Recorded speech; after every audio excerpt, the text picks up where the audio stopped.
Praise the lord. దేవునికి స్తోత్రం కలుగునుగాక. దేవుని బిడ్డలారా, ఉదయకాల సమయమున మీ అందరికీ నా శుభవందనాలు తెలియజేస్తూ ఉన్నానండి.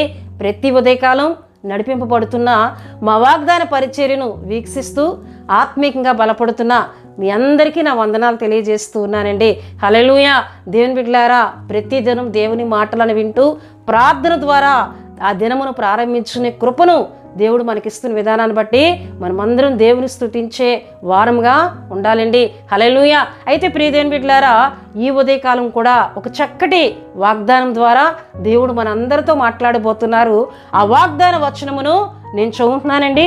సమూయేలు మొదటి గ్రంథము 2వ అధ్యాయము 30వ వచనం చివరి 2 లైన్లను నేను చదువుతూ ఉన్నానండి. కావున యెహోవా వాక్కు ఏదనగా, నన్ను గనపరచు వారిని నేను గనపరచుదును, నన్ను తృణీకరించు వారు తృణీకారముందుదురు అని ఇక్కడ దేవుడు ప్రవక్త ద్వారా, ఒక దైవజనుడి ద్వారా మాట్లాడుతున్న మాటగా ఇక్కడ దేవుని వాక్యంలో మనం చూస్తున్నామండి. ఎవరి విషయంలో దేవుడు మాట్లాడుతూ ఈ మాటను, ఈ వాగ్దానం ఆయన వాడుతూ ఉన్నారని దేవుని వాక్యంలో మనం చూసినట్లయితే, దేవుని బిడ్డలారా, యాజకుడైన ఏలీతో దేవుడు మాట్లాడుతున్నట్లు దేవుని వాక్యంలో మనం చూస్తున్నామండి. 27వ వచనములో మనం చూస్తే, అంతటా దైవజనుడు ఏలీ యొద్దకు వచ్చి ఎట్లనెను అని అక్కడ మనం చూస్తున్నాం.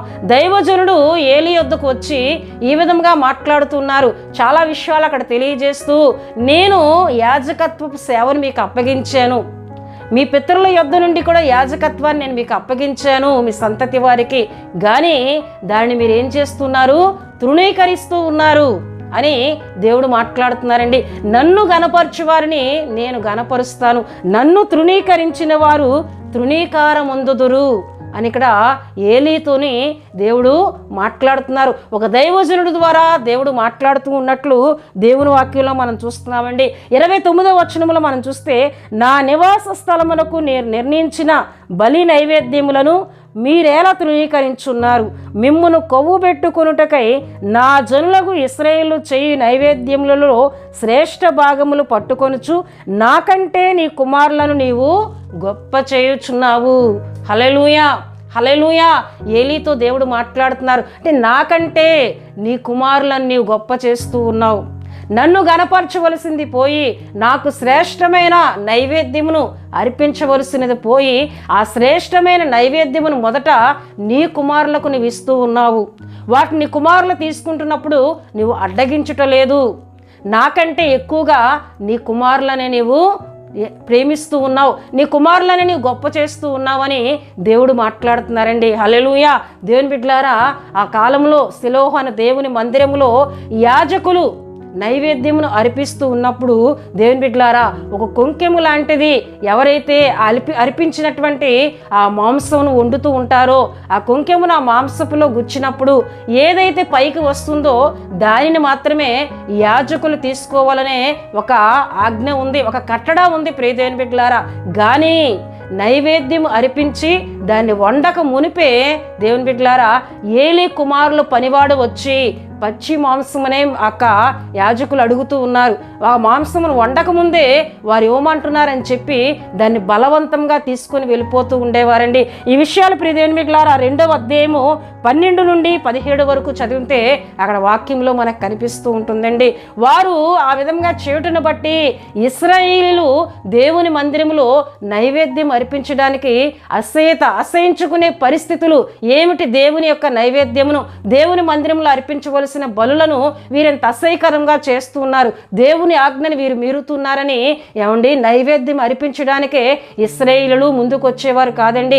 ఇశ్రాయేలు ఒకవేళ వచ్చినా వీరు చేస్తున్న అపవిత్రమైన పనిని బట్టి అసహించుకుంటూ ఉండేవారని అక్కడ దేవుని వాక్యంలో మనం చూస్తున్నాం. అంటే దేవునికి నైవేద్యం అర్పింపక ముందే ఏమండి ఆ కొవ్వు మాంసం అంతటిని, శ్రేష్టమైన మాంసం అంతటిని కూడా వారు పక్కకు తీసుకొని వెళ్ళిపోతూ దేవుని యొక్క ఆజ్ఞను వారు ఏం చేసేవారండి? తృణీకరిస్తూ ఉండేవారు. గనుకనే దేవుడు మాట్లాడుతున్నారు, నన్ను తృణీకరించు వారిని నేను తృణీకరిస్తాను, నన్ను గనపరచు వారిని నేను గనపరుస్తానని దేవుడు మాట్లాడుతున్నట్లు దేవుని వాక్యంలో మనం చూస్తున్నామండి. గనుక దైవజనుడి ద్వారా ఏలీతో, యాజకునితో దేవుడు మాట్లాడుతున్నారు, నాకంటే నీ కుమారులను నీవు ఏం చేస్తున్నావు? గొప్ప చేస్తున్నావు. నా నివాస స్థలములను నేను నిర్ణయించిన బలి నైవేద్యములను మీరేలా తృణీకరించున్నారు? మిమ్మును కొవ్వబెట్టుకొనుటకై నా జనులకు ఇశ్రాయేలు చేయు నైవేద్యములలో శ్రేష్టమైన భాగములను పట్టుకొనొచ్చు. అంటే మంచి వాటిని పక్కకు తీస్తూ నాకంటే నీ కుమారులను నీవు గొప్ప చేస్తున్నావు గనుక ఇగో నీ కుటుంబం మీదకి యొక్క ఉగ్రత రాబోతుంది, శిక్ష రాబోతుంది. నీ కుమారులు మరణం అవుతారు. నీ వంశంలోనే, నీ సంతతిలోనే, యవ్వన కాలంలోనే మరణమయ్యే పరిస్థితులు వస్తాయి. నీ కుటుంబంలో ముసలివారు కనబడరు అని ఏలీకి ఒక మాటను దేవుడు అక్కడ దైవజనుడి ద్వారా అక్కడ మాట్లాడుతున్నట్లు దేవుని వాక్యంలో మనం చూస్తున్నామండి. హల్లెలూయా. అట్టి రీతిగానే ప్రియ దేవుని బిడ్డలారా, ఏలీ 2 కుమారులు చనిపోయారు. ఏలీ కూడా ఒక్క దినమందే చనిపోయారు. వారి కోడలు కూడా చనిపోయినట్లు దేవుని వాక్యంలో మనం చూస్తున్నామండి. అయితే ఈ దినం మనం చెప్పుకున్న వాగ్దానాన్ని మనం చూసుకున్నట్లయితే, నన్ను గనపరచు వారిని నేను గనపరుస్తాను. అయితే అదే సిలోహోను మందిరములో ఒక బాలుడు ఉన్నాడు, ఆయనే సమూయేలు. దేవుడు అన్నా ప్రార్థన చేయగా ఇచ్చిన కుమారుడు. అన్నా మొక్కుబడి చేసుకున్న ప్రకారమే దేవుని మందిరంలో ప్రతిష్ఠించి వెళ్ళిపోయింది. దేవుని బిడ్డలారా, ఆ సమూయేలు దేవుని మందిరంలో ఏం చేస్తున్నాడండి? 3వ అధ్యాయం 1వ వచనంలో చూస్తే, బాలుడైన సమూయేలు ఏలీ ఎదుట యెహోవాకు పరిచర్య చేయుచుండెను. హల్లెలూయా. సమూయేలు బాల్యము నుండే దేవుని మందిరములో యాజకుని ఎదుట పరిచర్య చేస్తూ ఎదుగుతూ ఉన్నాడు. దేవుని స్వరం వింటూ ఎదుగుతున్నాడు. దేవునితో సంబంధం కలిగి ఎదుగుతూ ఉన్నాడండి. హల్లెలూయా. గనుక సమూయేలును దేవుడు గనపరిచినట్లు దేవుని వాక్యంలో మనం చూస్తాం. చూడండి ప్రియ దేవుని బిడ్డలారా, అలా మనం చదువుకున్నట్లయితే ఆ దినముల్లో యెహోవా వాక్కు ప్రత్యక్షమగుట అరుదు. ఏ కాలంలో అండి? ఏలీ యాజకుడిగా ఉన్నప్పుడు, ఏలీ కుమారులకు హొఫ్నీ ఫీనెహాసులు యాజకులుగా ఉన్నప్పుడు దేవుడు వారికి ప్రత్యక్షం అవ్వడం కానీ, దేవుడు వారితో మాట్లాడడం కానీ అరుదుగా మారిపోయింది. హల్లెలూయా. దేవుని బిడ్డలారా, ఇశ్రాయేలుతో దేవుడు మాట్లాడడం మానివేసినట్లు దేవుని వాక్యంలో మనం చూస్తున్నామండి. కానీ సమూయేలు పరిచర్య చేస్తూ ఏలీ యొక్క కుమారులు చనిపోయిన తర్వాత ప్రియ దేవుని బిడ్డలారా, వారు దేవుని ఉగ్రతను వారు అనుభవిస్తూ ఉన్నప్పుడు దేవుని బిడ్డలారా మనం చూసినట్లయితే అక్కడ సమూయేలుతో దేవుడు మాట్లాడడం ప్రారంభించినట్లు చూడండి. సమూయేలు మొదటి గ్రంథము 3వ అధ్యాయము 19వ వచనములో మనం చూసినట్లయితే, సమూయేలు పెద్దవాడు కాగా యెహోవా అతనికి తోడై ఉన్నందున అతని మాటల్లో ఏదియూ తప్పిపోలేదు. కాబట్టి సమూయేలు యెహోవాకు ప్రవక్తగా స్థిరపడినని దాను మొదలుకొని బెయేర్షెబా వరకు ఇశ్రాయేలులందరూ తెలుసుకొనిరి. మరియు సిలోహులో యెహోవా మరలా దర్శనమిచ్చుండెను. సిలోహులో యెహోవా తన వాక్కు చేత సమూయేలునకు ప్రత్యక్షమగుచూ వచ్చెను. సమూయేలు మాట ఇశ్రాయేలులందరిలో వెల్లడి ఆయెను. హల్లెలూయా. దేవుడు ప్రత్యక్షమగుట అరుదుగా మారిపోయింది. కానీ సమూయేలు పెద్దవాడు కాగా దేవుని బిడ్డలారా, ఇప్పుడు సమూయేలు ద్వారా దేవుడు తన బిడ్డలతో, తన ప్రజలతో మాట్లాడుతున్న విషయము ఎక్కడి వరకు వెళ్ళిపోయిందండి? కాబట్టి సమూయేలు యెహోవాకు ప్రవక్తగా స్థిరపడిననియు దాను మొదలుకొని బెయేర్షెబా వరకు ఇశ్రాయేలులందరూ తెలుసుకొని వారందరూ కూడా మరలా సిలోహులో ఉన్న దేవుని మందిరం రావడం ప్రారంభించారు. సమూయేలు ద్వారా దేవుడు మరలా మాట్లాడుతున్నారు, మరలా దేవుడు దర్శనమిస్తున్నారనే సంగతి ఇశ్రాయేలులందరూ తెలుసుకొని దేవుని బిడ్డలారా మరలా సమూయేలు యొద్దకు వచ్చి సమూయేలు దగ్గర ప్రార్థన చేసుకొని దేవుడు సమూయేలును ప్రవక్తగా స్థిరపరిచాడనే విషయాన్ని అందరూ తెలుసుకొని దేవుని బిడ్డలారా మరలా దేవుని మందిరానికి అనేక మంది రావడం ప్రారంభించారు. దేవుని బిడ్డలారా హల్లెలూయా. ఎందుకు నేను విషయాలు చెప్తున్నానంటే, నన్ను గనపరచు వారిని నేను గనపరుస్తాను. సమూయేలు బాల్యుడు నుండి మొదలుకొని బాల్యము నుండి దేవుని గనపరిచే ఆత్మీయతను కలిగి ఉన్నాడండి. గనుకనే సమూయేలును ఎవరు గనపరిచారండి? దేవుడు గనపరిచారు.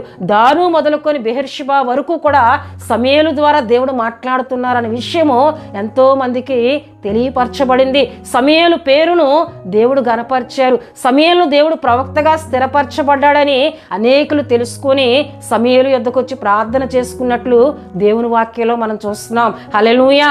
దేవుని బిడ్డలారా, నన్ను గనపరచు వారిని నేను గణపరుస్తానని దేవుడు మాట్లాడుతున్నారు. నిజమేనండి. ఆయనను మనం గణపరిచినట్లయితే, ఆయన మనం స్తుతించినట్లయితే ఆయన మనలను గణపరుస్తారండి. అనేకులు మన పేరును బట్టి దేవుని స్తుతించేటట్లు, మన యొద్దకు వచ్చి ప్రార్థన చేసుకుంటే దేవుడు మేలు చేస్తాడని చెప్పి మన గురించి అనేకులు చెప్పుకునేటట్లు మన పేరును, మన కుటుంబమును దేవుడు గణపరిచి ఆశీర్వదిస్తారండి. హల్లెలూయా, హల్లెలూయా. దేవుని బిడ్డలారా, బైబిల్ గ్రంథంలో మనం చూస్తే మొర్దెకైను మనం చూసినట్లయితే మొర్దెకై దేవుని గణపరిచే ఆత్మీయతను కలిగి ఉన్నాడండి. మనుషుల యొద్ద వంగకయు, మనుషులను నమస్కరించక, మనుషులను గణపరచక దేవుని మాత్రమే గణపరిచిన మొర్దెకైను ప్రియదేవుని బిడ్డలారా, ఏమండి ఒక సూసాను కోటలోనే ప్రధానిగా దేవుడు గణపరిచి ఆశీర్వదించారండి.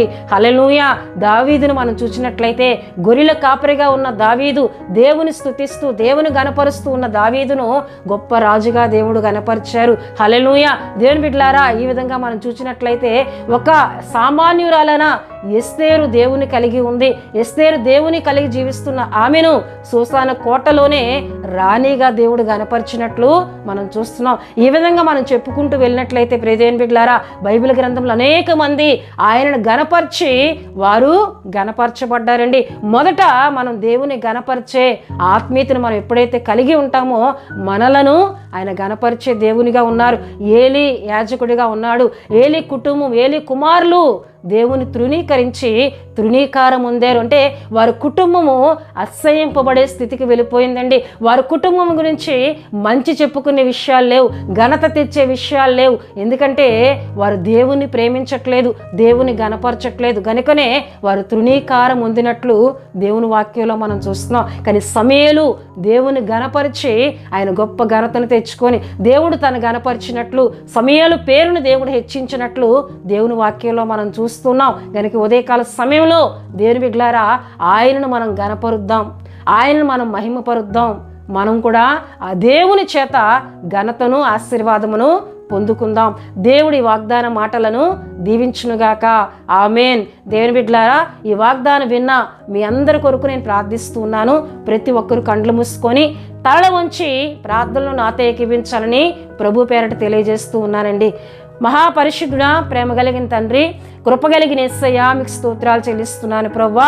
ఉదయకాలం చక్కటి వాగ్దానం ద్వారా మా అందరితో మాట్లాడుతూ ఉన్నారు. నన్ను గణపరచు వారిని నేను గణపరుస్తానంటున్నారు ప్రభువా. నిజమే, మిమ్మలను ఎవరైతే గణపరిచే ఆత్మీయతను కలిగి ఉంటారో వారిని నువ్వు గణపరిచి వారి ద్వారా నువ్వు మహిమ పొందుకునే గొప్ప దేవునిగా నీవు ఉన్నావు. నీ స్తుతులు చెల్లిస్తున్నాను ప్రభువా. ఈ వాగ్దాన మాటలు విన్నా బిడ్డలందరినీ మీరు ఆశీర్వదించండి ప్రభువా. నీ వాక్యములు ఉన్న ప్రతి దీవెన ఆశీర్వాదమును వారు పొందుకునే కృపనిమ్మని ప్రార్థిస్తున్నాను ప్రభువా. నీకు వందనాలు అయా. ఉదయకాలం మొదలుకొని దినమంతా నీ బిడ్డలకి నీ కృప, మీ కాపుదల, మీ సంరక్షణ, మీ తోడు దయచేయండి. దినమంతా రాకపోకల్లో వారు చేస్తున్న ప్రతి పనిలో మీ సన్నిధి, మీ కృప తోడుగా ఉంచమని ప్రార్థిస్తున్నాను తండ్రి. మీకు వందనాలు. ఎవరైనా బలహీనులుగా ఉంటే మీ గాయపడిన నష్టం ద్వారా ఇప్పుడే వారు ముట్టమని ప్రార్థిస్తున్నాను. యేసు క్రీస్తు నామములో వారి సర్వ శరీరాన్ని ముట్టండి. స్వస్థత, ఆరోగ్యము నజరేయుడైన యేసు క్రీస్తు నామములో దయచేయమని ప్రార్థిస్తూ ఉన్నాను. పరిశుద్ధాత్మ దేవా, నీకు వందనాలు. దినమంతా నీ కృపలో నడిపించమని, అపవాది క్రియలు, దుష్టుని క్రియలు ఎవరి మీద పని చేయకుండా వాడి క్రియలన్నీ యేసు నామములో లయపరిచి నీ బిడ్డల చుట్టూ మీ రక్త ప్రోక్షణ, మీ దేవదూతల భద్రత ఇచ్చి దినమంతా కాపాడమని యేసు నామములో అడుగుచున్నాం తండ్రి. ఆమేన్. యేసు రక్తమే జయం, ప్రభు యేసు రక్తమే జయం. ప్రభు యేసు రక్తం సంపూర్ణమైనది. అపవాది క్రియలకు అనంత నాశనం కలుగునుగాక. ఆమేన్, ఆమేన్, ఆమేన్. దేవుడు మిమ్ములను, మీ కుటుంబములను దీవించునుగాక. ఆమేన్.